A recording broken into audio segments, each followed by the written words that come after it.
Most farmers plow their land several times before puddling, but puddling requires sufficient rain and standing water. A recent change in climate has led to insufficient rainwater at the time of puddling, especially in fields with lighter soils. This delays transplanting. Transplanting can be further delayed by a shortage of labor at the peak of the season. You can overcome these problems by sowing seeds directly in line in the field.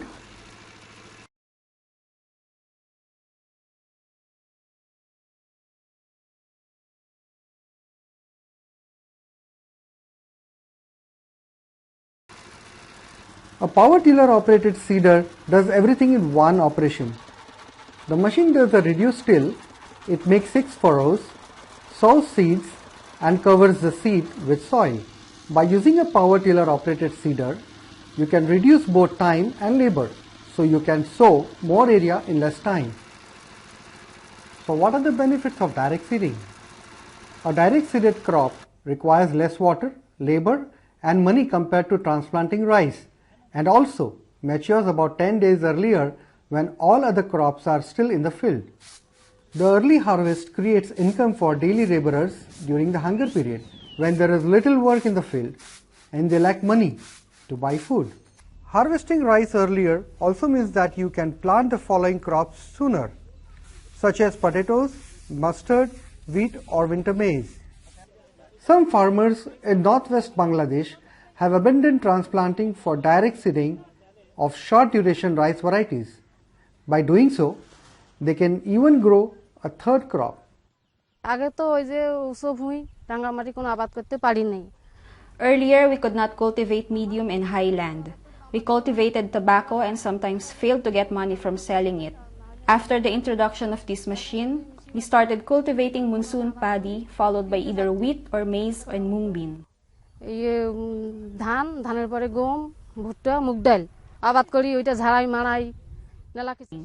Earlier, we had food shortages and no work, so poor people like us benefit.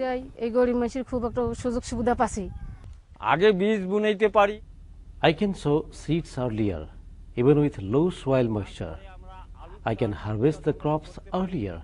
After that, I go for planting potato or wheat. Then I cultivate maize.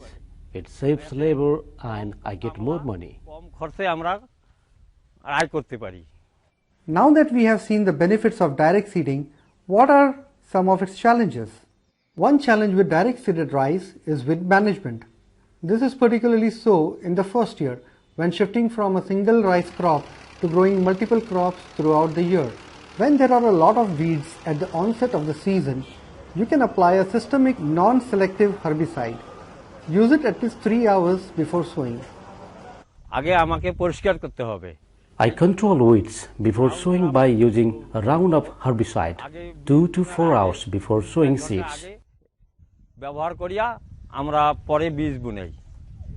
Farmers in Bangladesh who direct seeded short duration varieties began growing 3 different crops a year and soon had less problems with weeds. Without using herbicides, they now plow their fields twice, whereas before, when they were still transplanting, they had to plow their land up to 6 times to control the weeds. Another challenge is the shortage of quality seed at the time of sowing. Let us hear how Kaushal Arai and other women from Lucky Chap village solved this problem. We were unable to get good seeds when we needed them. Therefore, we established a seed bank to have seeds in time according to our needs. We all know that quality seed is important to get a well-established crop and obtain a good yield.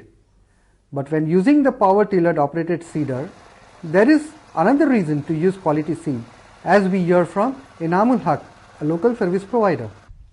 We use good quality seeds to get good yield. If we use bad quality seeds, the farmers will blame the machine and the direct seed technology. So let's remind ourselves, what are the main benefits of direct seeded rice?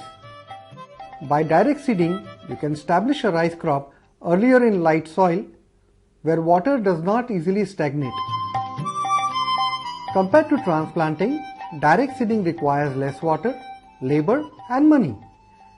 Direct seeded rice allows you to harvest about 10 days earlier, making food available when transplanted crops are still maturing. An early harvest also creates income for daily laborers during the hunger period when there is little work in the field. In addition, this early harvest will benefit your subsequent crops.